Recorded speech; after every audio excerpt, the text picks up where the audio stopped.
মুহাম্মদুর রাসূলুল্লাহ সাল্লাল্লাহু আলাইহি ওয়াসাল্লামকে একজন জিজ্ঞেস করেছেন, হুজুর আপনি নবী হইলেন কবে? রাসূল বলেছেন, কুনতু নাবিয়্যান ওয়াল আদামু বাইনাল মা'i ওয়াত তিন। আমি তখনও নবী ছিলাম যখন আদম আলাইহিস সালাম পানি আর মাটিতে মিশ্রিত অবস্থায় ছিলেন।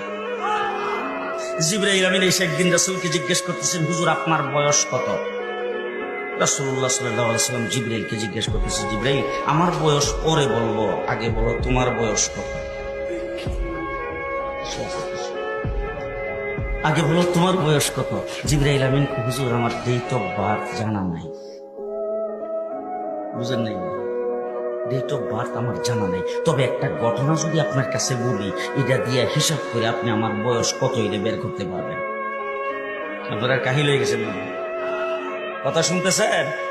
জিবরাইল বলতেছে, হুজুর একটা ঘটনা বললে আপনি হিসাব করে তারপর আমার বয়সটা বের করতে পারবেন। যখন এই কথা বলছেন রাসূল বলে, কি ঘটনা? বলে, হুজুর আমাকে যখন আল্লাহ সৃষ্টি করেছেন তখন আমি আরশের